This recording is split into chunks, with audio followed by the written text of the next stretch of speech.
Tumefanya mazoezi yetu ya mwisho hapa katika uwanja wa Benjamin Mkapa na tunao furaha kubwa, wageni wetu wameshawasili kwa maana Stade Malien pamoja na maafisa wote wa mchezo ambao wamefika hapa kwa ajili ya kusimamia mchezo huu.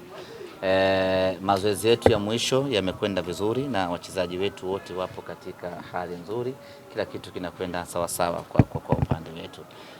Tunao majonzi makubwa, tunawakosa Libase Gege pamoja na Shomari Kapombe ambao wana kadi nyekundu ambazo walizipata katika mchezo uliopita dhidi ya Petro, lakini hakuna matata. Simba Sports Club, Simba hii hata akosekane nani, Simba hii hata akosekane nani, hakuna pengo utaweza kuliona. Hii Simba yetu iko thabiti kweli kweli. Hii Simba yetu imekamilika kweli kweli. Tunakosa watu wawili muhimu, Libase na Kapombe, tena wote upande mmoja wa kulia, lakini hakuna shida. Waliopo wanaweza kuifanya kazi hii kwa ufanisi na ufasaha wa hali ya juu kweli kweli. Kesho tunakwenda Benjamin Mkapa kwenda kuuhuisha upya kauli mbiu ya kwa Mkapa hatoki mtu. Mwaka huu kauli mbiu hii imekutana na misukosuko ya hapa na pale. Mwaka huu kauli mbiu hii imeshindwa kufanya kazi, lakini kesho kwa mapenzi yake Mwenyezi Mungu tunakwenda kuipa uhai kwa Mkapa hatoki mtu. Tunakwenda kuirejesha upya kwa Mkapa hatoki mtu. Tunakwenda kupata alama 3 za kwanza katika uwanja Benjamin Mkapa, na hilo kwetu linawezekana mno kwa aina ya timu tuliyokuwa nayo. Sio kwa sababu Stade Malien tayari wamefuzu na hivyo hawana cha kupoteza, lakini kwa sababu Simba imeimarika sana hivi sasa. Simba imekuwa bora sana hivi sasa. Na Simba wachezaji wake wengi, ubora umeongezeka, plus wale ambao wamekuja dirisha dogo. Simba imekuwa mpya sana. Kesho tutakwenda kushuhudia boli bora, tutakwenda kushuhudia mpira wa maana kweli kweli, na wana Simba watafurahi. Na kimsingi tumeanza maandalizi ya Champions League ya msimu ujao. Kwa hiyo tunaanza kuiandika kwa Mkapa hatoki mtu kesho mpaka msimu unaokuja tukiwa hai. Msemaji, moja ya vitu ambavyo pia kocha ameongea, anasema anashangaa kuona Simba wako chini yao, wakati wao walikuwa wakihesabu Simba juu na pengine wao wakawa nafasi ya pili. Hii inawezekana imeshangaza timu nyingine Afrika? Sio timu nyingine, dunia nzima imeshangaa. Yes, mpaka watu wa Ulaya huko wanatuuliza Simba imekuaje, hatujawazoea namna hiyo. Sio tu hamjafuzu, lakini mmeshika nafasi ya 4 kwenye group. Na msiseme nafasi ya mwisho, semeni nafasi ya 4. Kwa hiyo watu huko wanatuuliza, wa Ulaya, wa Asia, wa Amerika Kaskazini, wa Amerika Kusini, wanatuuliza, wanashangaa. Ni katika maajabu makubwa ya dunia hii kwamba Simba inakuwaje inashika nafasi ya 4. Lakini ni kawaida kwenye mpira wa miguu. Ni kawaida, inatokea mwaka mmoja mambo yanakwenda arijojo kwa upande wenu. Sisi mwaka huu mambo hayakuwa mazuri kwa upande wetu.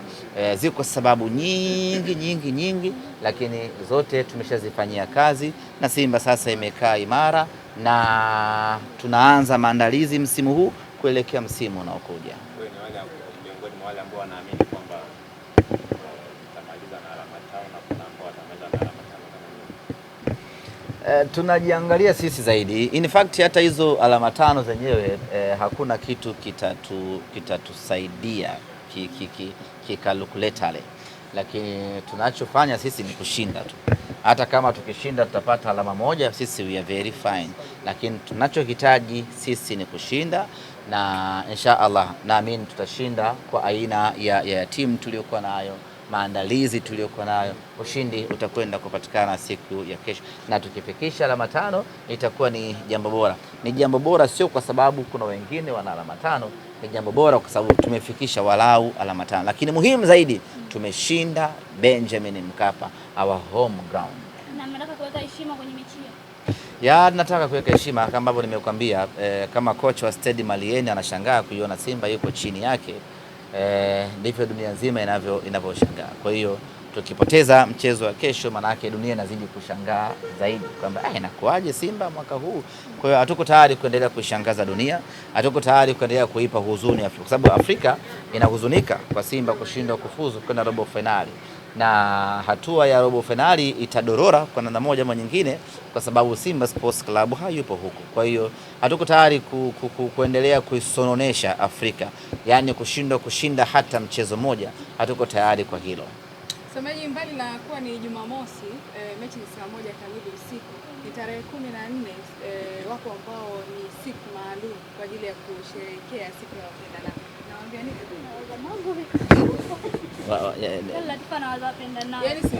Kesho siku ya wapendanao, Valentine's Day. Kesho ndo siku ya wapendanao. Ya wale watu wenye, tukisema wale watu wenye mahaba yao, waje na wenza wao, waje wapate burudani na kuonesha mapenzi zaidi. Njoo nao wote, njoo nao wote, ndio sisi shida yetu, tujaze uwanja. Kwa mfano ukiamua zako bwana Wile uje na wachumba zako wote 5, manake automatic sisi tunakwenda kujaza huu uwanja kwa wepesi zaidi. Kwa hiyo kama una wapenzi wengi, waoneshe mapenzi yenu, njoo nao Benjamin Mkapa. Dada, una mister? Hauna? Na okay, basi njoo peke yako ufurahie Simba Sports Club. Lakini usijisikie unyonge. Kama utahitaji company, I'm here. Niko hapa kwa ajili ya kusherehekea siku hiyo na kuisherehekea Simba Sports Club ikifanya maajabu yake katika siku ya tarehe 14. Rangi yetu ni nyekundu, ndio ambayo tutavaa kesho uwanjani kwa wachezaji na majukwani kwa mashabiki, kwa sababu tuko nyumbani, kwa lazima tuvae jezi yetu nyekundu, jezi ya mauaji, jezi ya kumwaga damu. Jana mkubwa kwenye mitandao ya kijamii hivi sasa ni mchezaji wetu Panzu, ikiwa ni kijaribu kupita na kukutana na hizo articles kwamba mchezaji wetu hivi sasa ana mapenzi na Yanga, na hata pia nimeona kwenye habari wa Yanga ameandika hiyo kwamba dereni kuhitaji, lakini tunajua ofisi yake iko huko, ni mapenzi yako huko Yanga Afrika. Hans Rafael ameandika hiyo, pia nimeona mimi kwamba yeye ni nani mpaka aseme kwamba mchezaji wetu na mapenzi na Yanga, naye pia akakujibu tena kwamba muda tutaongea, ulisema hivyo hata pia kwa chama na baadhi ya wachezaji. Panzu na mapenzi na Yanga, anafanya naye mapenzi? Hapana, ni kama timu anayoihusu. Yani unasema Panzu ana mapenzi na Yanga, wanafanya mapenzi? Hapana, naikubali. Kwa hiyo anemfanya mwenzie nani kwenye hayo mapenzi? Anaikubali kama anaipenda.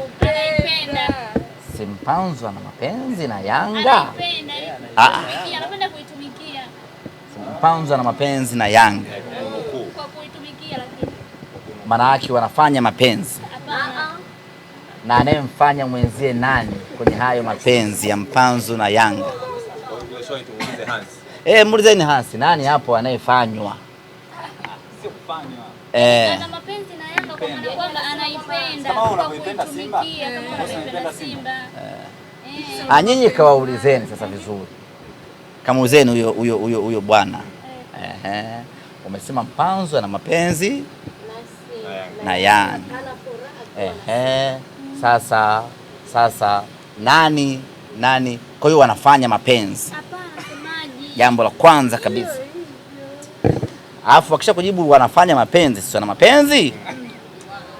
Nani anafanywa hapo? Sasa majibu yako hivi kwamba yani hana furaha akiwa Simba, ila yeye anaipenda Yanga kwa kuitumikia kama wachezaji wengine. Sio maana hiyo ambayo umeka wewe. Nani kasema? Ndio mtandaoni. Hans Rafael ni mpuzi tu kama walivyo wapuzi wengine wote ambao unaona sehemu mbalimbali duniani. Huwezi kusema namna hiyo mchezaji fulani ana mapenzi na timu fulani. Huko ni kutaka kumchonganisha mchezaji husika na waajiri wake kwa wakati husika. Kama wanamtaka Mpanzu wala haina shida, wala wasihangaike kujizungusha wala nini, wakamtuma Mpanzu wakamtuma Hansi kumchonganisha Mpanzu na Simba, wala wasihangaike. Utaratibu wenyewe wanaujua, uko wazi tu, wanasubiri muda ukiisha wanamchukua. Baada hapo wanakaa naye, kama ni mwaka mmoja, kama ni miaka miwili, kinawashinda, alafu kinajua kitu gani sisi wala hatuna wasiwasi katika maeneo ambayo hatuna wasiwasi hata kidogo.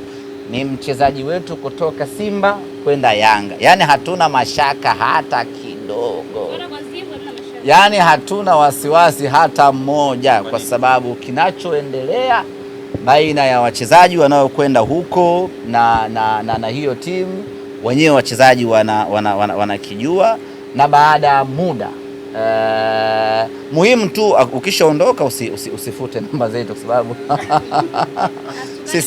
sisi ni Mtakuja Primary School. Kwa hiyo ni ajenda ya makusudi ambayo wanaiendesha kwa ajili kwanza ya kumpotezea utulivu Mpanzu, lakini pili kumchonganisha Mpanzu. Ni kweli Mpanzu anapitia kipindi kigumu,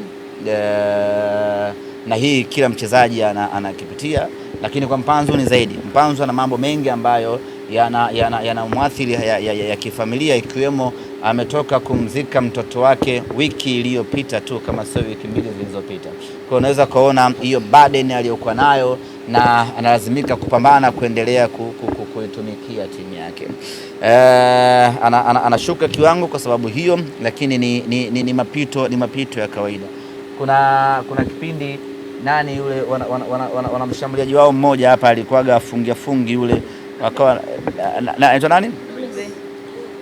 Mbona wakusema kama ana mapenzi na Azam FC ama ana mapenzi na timu nyingine? Ni mambo ya kawaida ambayo kila mchezaji ana, lakini hili wanalifanya kwa makusudi kwa ajili ya kutaka kumchonganisha Mpanzu na mashabiki wake, Mpanzu na Simba yake. Mpanzu akikosea uwanjani, watu waanze kureflect ya kwamba amekosea makusudi kwa sababu anataka kufanya kitu fulani. Mimi niwaombe wana Simba, huu ni wakati wa kusimama na Mpanzu, ni wakati wa kumtia moyo Mpanzu, aepukane ama aondokane na kipindi hiki kigumu. Atarejea kwenye ubora wake na ataendelea kuitumikia Simba Sports Club. Muda wake wa kukaa Simba ukiisha, ataondoka kama walivyoondoka wachezaji wengine. Hilo wala sisi hatuna mashaka nalo. Simba Sports Club tumemuuza mfungaji bora wa msimu uliopita, tumemuuza mtoa assist bora wa msimu uliopita, tumemuuza mchezaji bora wa ligi kuu ya NBC wa msimu uliopita. Tunahofia kumuondoa nani ndani ya timu yetu muda wake ukifika. Kwa sisi wala hatuna mashaka na wenyewe, wala wasijitekenye, wala wasikae wanawashwa. Kama wanamtaka wamsubiri, watamchukua tu, yani watampata tu, alafu baada ya muda watamwacha tu. Yani hilo ndo jambo ambalo sisi tuna uhakika nalo, na imeshafanyika hivyo. Tuanze kutaja majina wale kwenda wakawashindwa wakarudi, msitaje. Kwa wala sisi hatuna mashaka. Wao kama wanamtaka, wana mambo mawili wanatakiwa kufanya. Kwanza wasubiri usajili ukifika, twende tukapambane sokoni, la kwanza. La pili walete ofa. La tatu wasubiri sisi tuachane nao. Sisi wala hatuna mashaka, yani sisi wala hatuna mashaka ndugu zanguni. Mchezaji wetu kuondoka, hii ni Simba Sports Club popote kule. Kwani au huko wameenda wangapi kwenye kipindi cha miaka mitatu tu? Wangapi wameshaenda mpaka hivi sasa? Na nini kimetokea? Wapo baadhi wanacheza, wapo ambao wamekuja kurejea kwenu. Kwa hiyo wala msio na wasiwasi ndugu zangu. Sisi hata kuwapa tunaweza tukawapa. Nyinyi huyu si mnamtaka, si mnakosa raha mpaka mumpate, tunaweza tukawapa. Wala sisi hatuna shida. Bana, mchukueni bana. Miezi yao 8 tu washatota, wamemwacha, wamemrudisha au wamempeleka na nini Manyoni. Yani sisi tuna shida yani sisi hatuna shida hata kidogo, na mimi niwaambie kitu kimoja, yani wasifikiri kwamba wanatuumiza ama wasifikiri kwamba wanatutingisha ama wasifikiri kwamba kuna namna wanatuvurugia utulivu wetu kwa kuwa wanamtajataja Mpanzu ama kwa kuwa wanamtakataka Mpanzu. Sisi wala hatuna mashaka hata kidogo, tunaweza tukawapa hata bure Mpanzu, mchukueni, alafu baada ya muda mchache mno wenyewe tu na wanaona aibu kutoka hadharani kusema jamani